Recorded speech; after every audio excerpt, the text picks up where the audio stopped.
नमस्कार साथियों। आज हम शुरू कर रहे हैं गणानंद कवित्त जो मूल ग्रंथ है उसकी व्याख्या। पहला कवित्त देखिए। पहला कवित्त है कि लाजनी लपेटी चितवनी भेद भाए भरी लसती ललित लोल चख तिरछानी में छवि को सदन गोरो बदन रुचिर रस निचुरत मीठी मृदु मुस्क्यानी में दस न दमक फैली ही ये मोती माल होती पिए सो लड़क प्रेम पगी बत रानी में आनंद की निधि जगमगती छबीली बाल अंगनी अनंग रूप ढूरी मुरी जानी मति।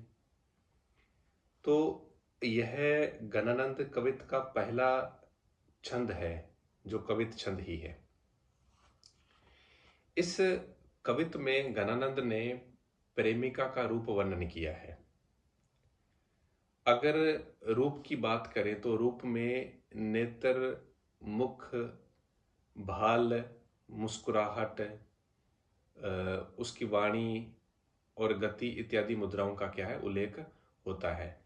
नायिक भेद की परंपरा में रूप वर्णन का अर्थ सखी द्वारा किया जाता है, परंतु स्वच्छंद या मुक्त रीति काव्य की बात करें तो उसमें जो रूप वर्णन का कार्य है वह प्रिय द्वारा होता है।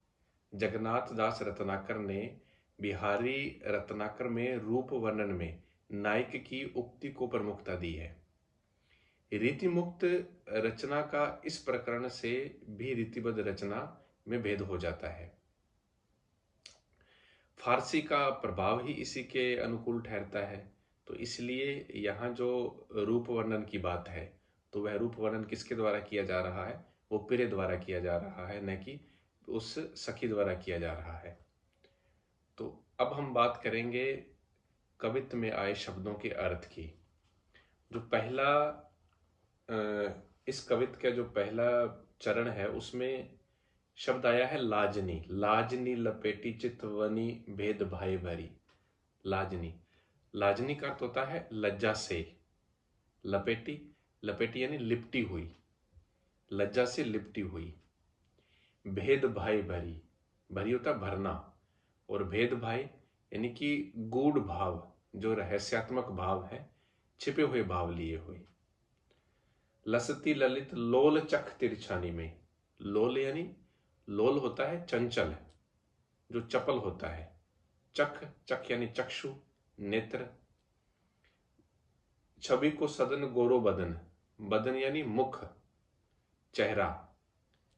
और उसके बाद दसन दमक फैली ही मोती माल होती।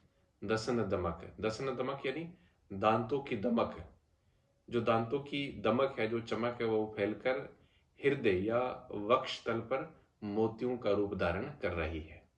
यानी कि जो दांतों की जो चमक है वह क्या है, वक्ष स्थल पर फैल रही है, और ऐसा लग रहा है, उसका जो प्रतिबिंब है वो ऐसा महसूस हो रहा है मानो उस नायिका ने, उस प्रिय ने क्या पहन रखा है, मोतियों की माला धारण कर रखी है। उसके बाद है पीएसओ लड़की प्रेम पगी बतरानी में। पीएसओ लड़की, यहां लड़की बोलेंगे हम, लड़की यानी ललक कर।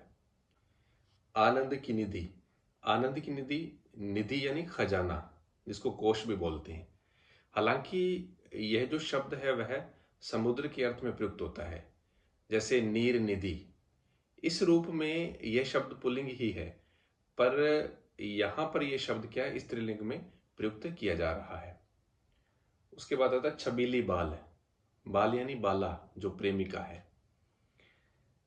अंगनी अनंग रूप ढूरी मूरी जानी मते। अनंग रंग, अनंग रंग यानी कामजन्य जो छटा है, यानी कामजन्य जो रंग है वह कामजन्य रंग से मिलकर कामजन्य छटा। ढुरी मुरी जानी मते, ढुरी यानी मिलकर, और मुरी होता है मुड़ जाने में।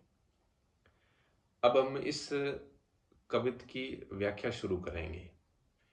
पहला इस कवित्त का जो पहला चरण नहीं, हम दूसरे चरण से व्याख्या शुरू करते हैं कि लसती ललित लोल चख तिरछानी में।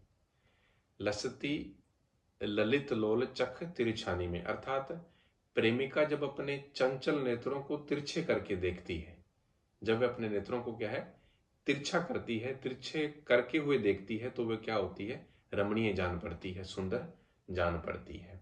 लसती ललित लोल चख तिरछानी में, वो तिरछा अपने नेत्रों को तिरछा कर लेती है, उसके बाद देखती है तो वह और ज्यादा सुंदर जान पड़ती है। लाजनी लपेटी चित्तवन